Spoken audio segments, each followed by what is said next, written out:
വളരെ ഈസി ആയിട്ട് വളർത്തിയെടുക്കാൻ പറ്റുന്ന നല്ലൊരു പ്ലാന്റാണ് നമ്മുടെ കാശിത്തുമ്പ ചെടി അല്ലേ. ഇതൊരു മജന്ത കളർ പൂക്കളും അതുപോലെ തന്നെ പിങ്ക് നിറത്തിലെ പൂക്കളും ഒരുമിച്ചൊരു ചട്ടിയിലാണ് കേട്ടോ ഉള്ളത്. അത് രണ്ടും ഡബിൾ പെറ്റലാണ്. നല്ല ഒരു റോസാപ്പൂ പോലെ തോന്നിക്കുന്ന രീതിയിലുള്ള കാശിത്തുമ്പ പൂക്കളാണ് കേട്ടോ. നമുക്ക് ഇത് കാശിത്തുമ്പ ചെടിക്ക് നമുക്കറിയാം ഒരുപാട് ആയുസൊന്നും ഉണ്ടാവില്ല. കുറച്ചൊരു 5-6 മാസം അല്ല 3 മാസം കഴിഞ്ഞിട്ടുണ്ടെങ്കിൽ ചെടി ഉണങ്ങിപ്പോകും.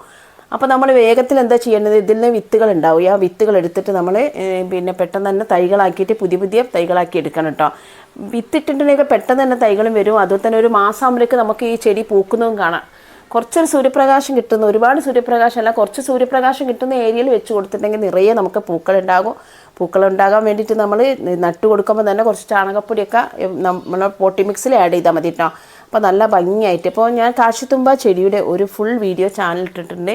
അപ്പോൾ അതിൻ്റെ കംപ്ലീറ്റ് കെയറിങ്ങിനെ കുറിച്ചുള്ള വീഡിയോ ആണ്. അപ്പോൾ കാണാത്തവർക്ക് വേണ്ടി അതിൻ്റെ ലിങ്ക് ഈ ഒരു വീഡിയോയിൽ തന്നെ കൊടുക്കുന്നതാണ്. അപ്പോൾ മറക്കാതെ കാണണം.